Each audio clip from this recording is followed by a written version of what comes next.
we have another baking vlog, and it's a nice little one where I make a lot of mistakes, but we fixed most of them, I think.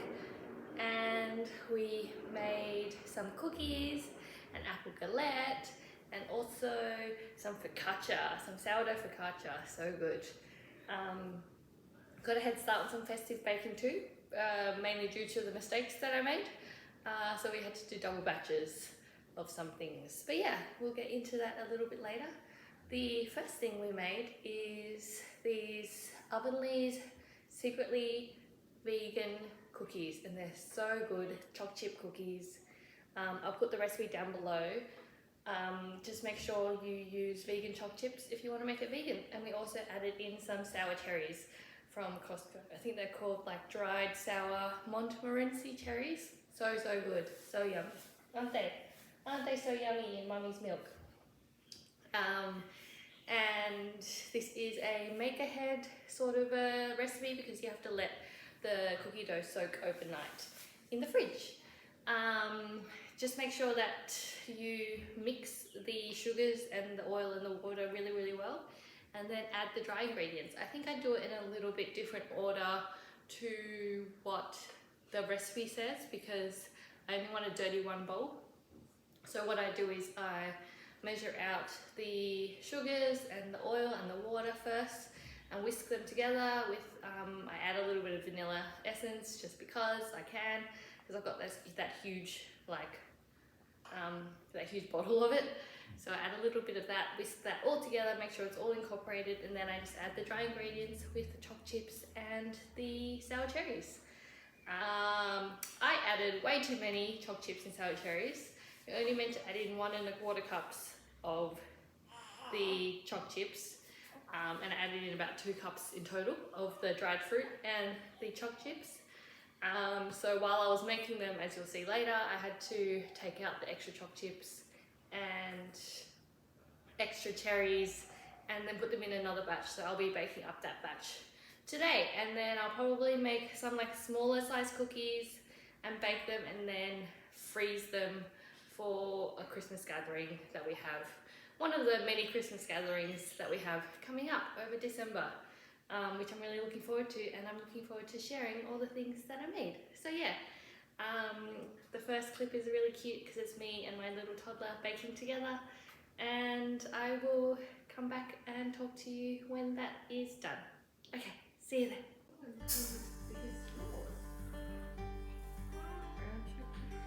Cook brown sugar. Whoa.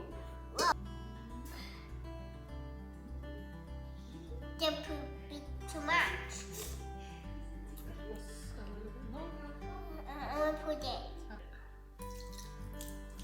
Ooh, so sweet. Wow. How so?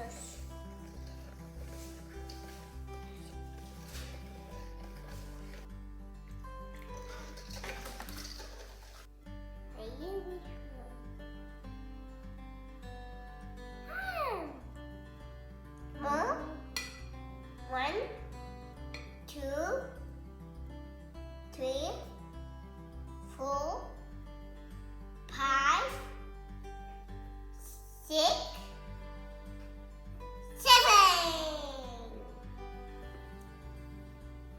7 of flowers. 7 of that.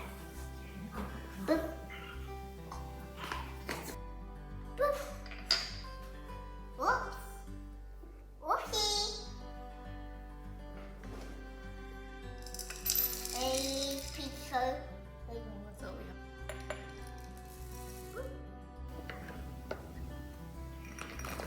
Ooh.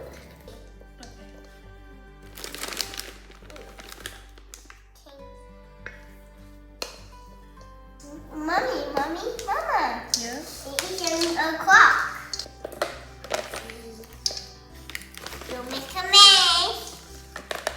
Go make a mess, Mama. I think I already have. Okay. Go feed your teddy cherries. So as you can see, this is the next day. The dough has rested in the fridge overnight, and I'm just scooping out the cookies whilst also separating out some of the dried fruit and the chocolate.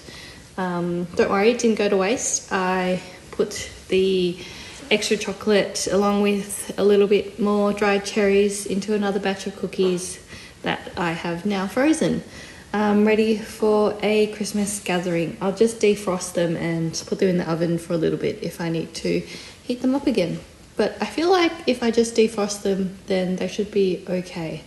But yeah, never frozen cookies before, but I don't see why it would change any texture, but I will report back if I remember.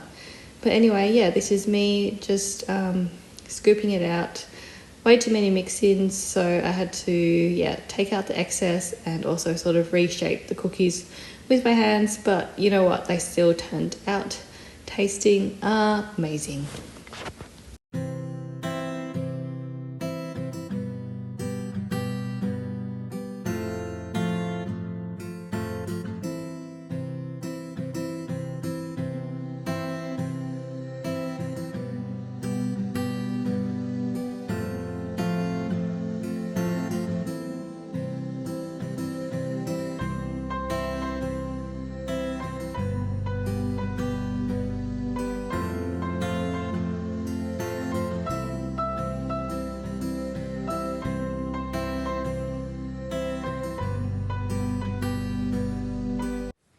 I just wanted to show you the second batch that I made with the extra choc chips, just to let you know what the texture of the cookies should look like, what the batter should look like, a little bit more homogeneous if you put in the right amount of mix-ins.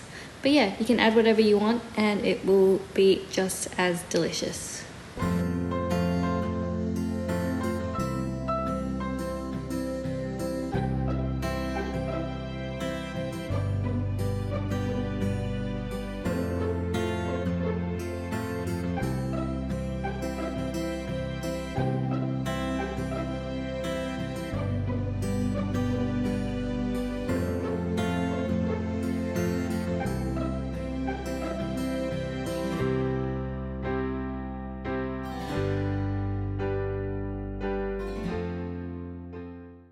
I hope you liked that. The cookies are really good with a cup of milk. Oh, so good. They're probably the best choc chip cookies that I make, in my opinion, and in a lot of other people's opinion who have eaten them, because they're best for sharing, of course, as all baking is. The next recipe is an apple galette, an apple frangipane galette, and it's from a book called Lazy Baking by Jessica Dennison. And I really love that book. It is called Lazy Baking and the recipes are simple, but I feel like this apple galette, because it has three elements, the apple, the frangipane and the tart. I mean, it's not a one bowl recipe, but it's still pretty simple and really, really good. Like, the result is 100% worth it for the little effort. And really it's just mixing and a little bit of kneading and putting it together with pastry. So the mistake I made with this one was I reversed the amounts for the flour and the butter. So we ended up with double the amount of butter that we needed. I wanted to do a double batch because I like doing a double batch of pastry to have one batch in the fridge for future reference. I ended up with a quadruple batch because I realized my mistake pretty early that there was way too much butter ratio to the flour amount.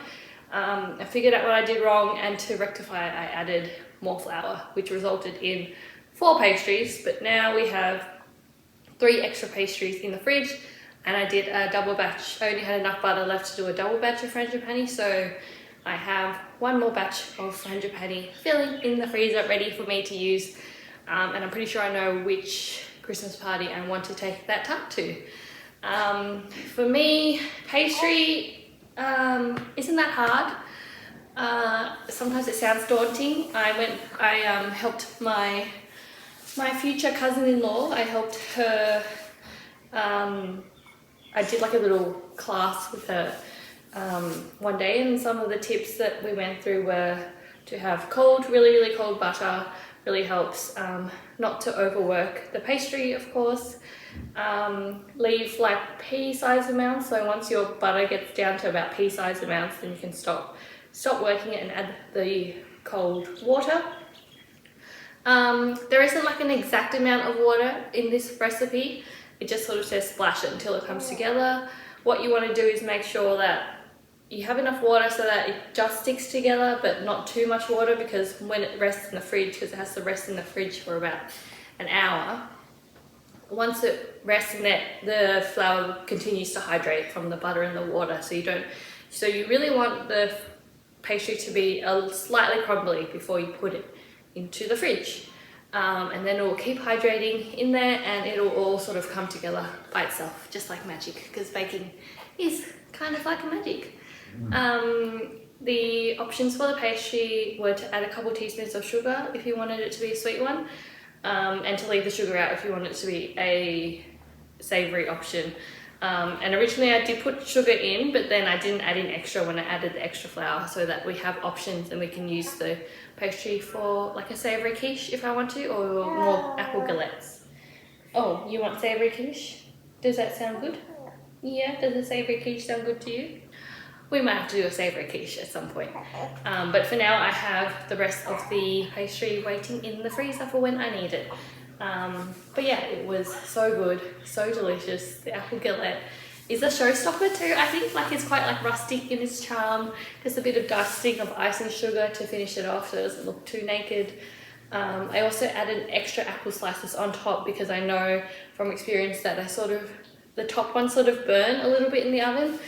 So I just add a few extra pieces on top as like a protective layer, and then I can just peel the burnt pieces off at the end. But yeah, that is my frangipane apple galette and the mistakes I made while making it and how I fixed them. I will see you after I show you how I make them.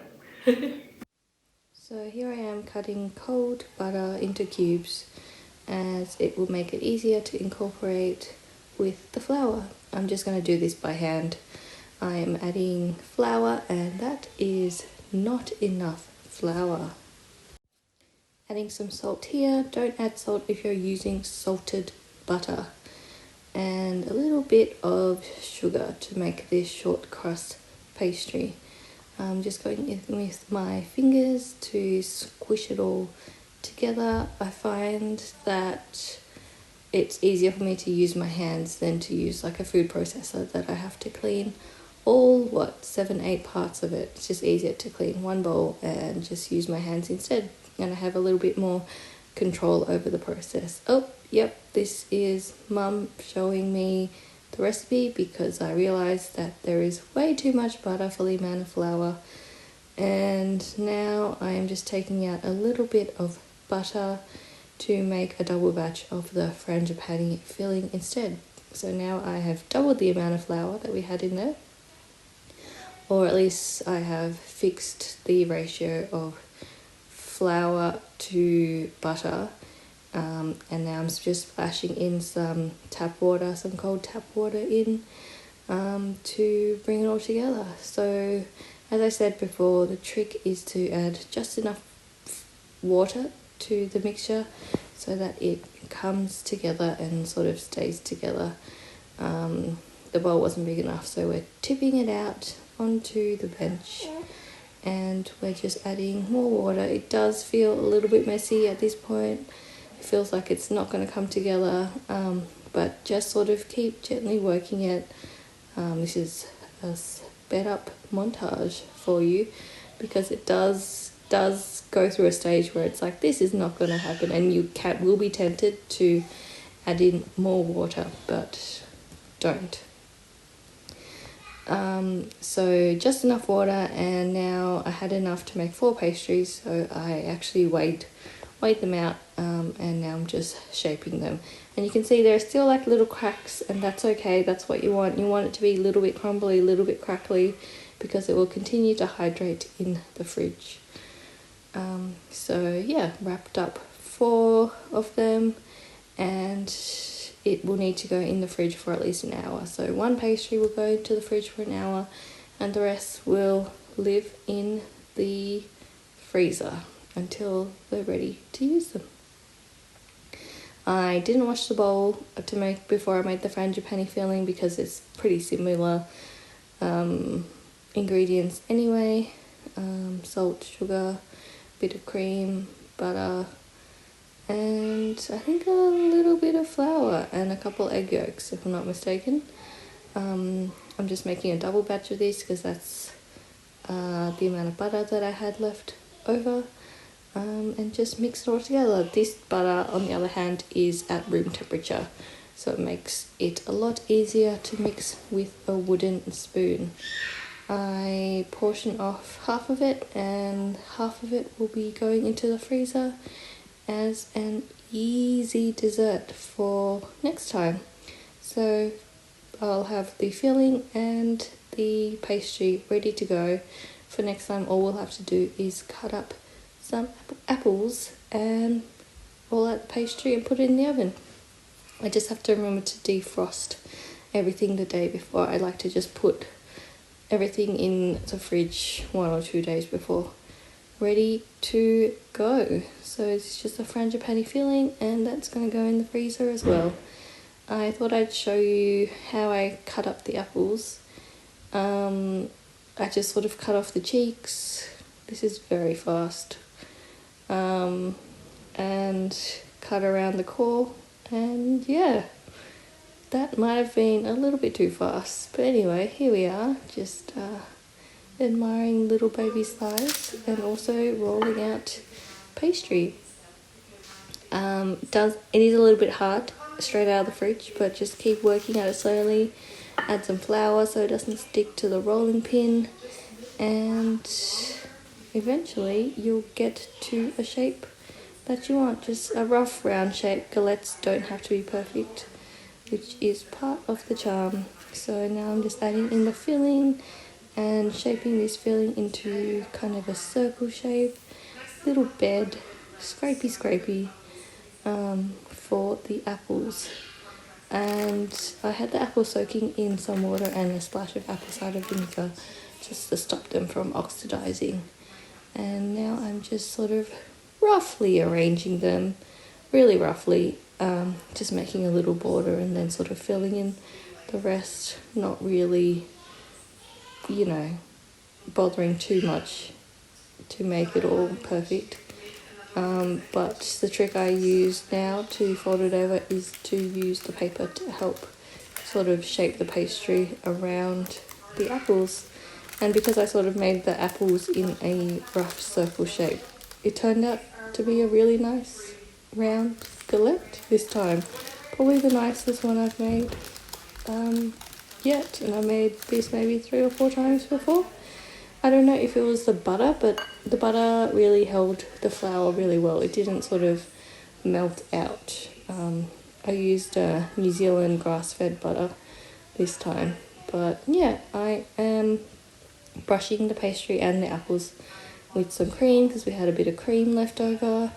You can do this, you can brush it with milk as well, and then sprinkling with sugar. And then I'm just going to add some extra pieces of apple on top because I know it'll sort of be a protective layer for the apples underneath. And into the oven for quite a long time, about an hour. And this is me just flicking off the burnt apple pieces. And to be honest, the pastry looked a little bit naked at this point, so I dusted it with a little bit of icing sugar to make it look more finished. So last recipe of the day is our focaccia, and it turned out so well. It's the first time I've used just sourdough starter to make the sourdough focaccia instead of adding some yeast in the mix. Focaccia is really, really easy as bread recipes go. I would recommend it for a beginner, like if you're just sort of wanting to dip your toe into bread making. It's really, really easy, and I'll link down a recipe that I like that uses yeast as well if you don't have a sourdough starter. Because all you need to do is the night before, if you're not using a sourdough starter, you just need to mix the dough in a bowl, no kneading required, because it's quite a wet dough. So it's sort of like mixing like a cake batter almost.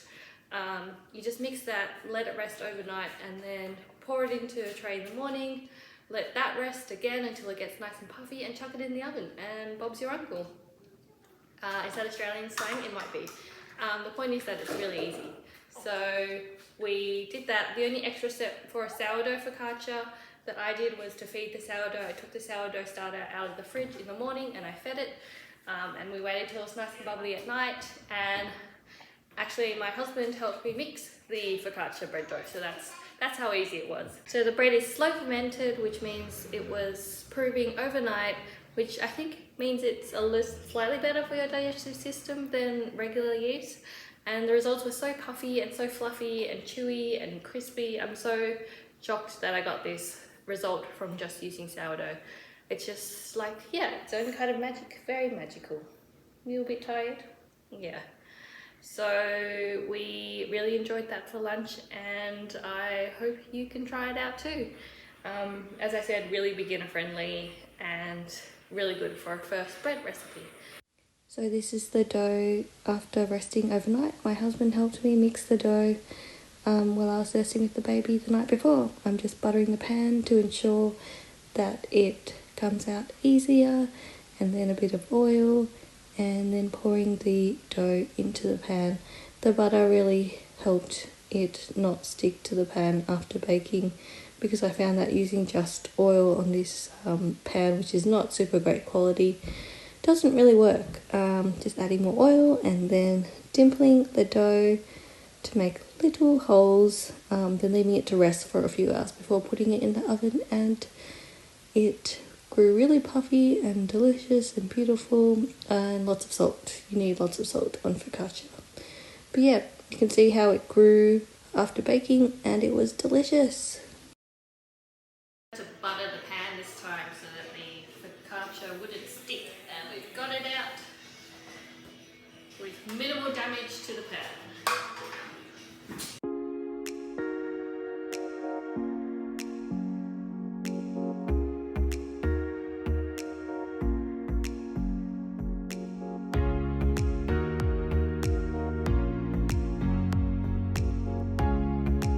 Thank you so much for watching today. We've done a lot of baking. We will continue to do a lot of baking and a lot more Christmas baking too. But yeah, that's all for now. Have a great day. Bye. Hello.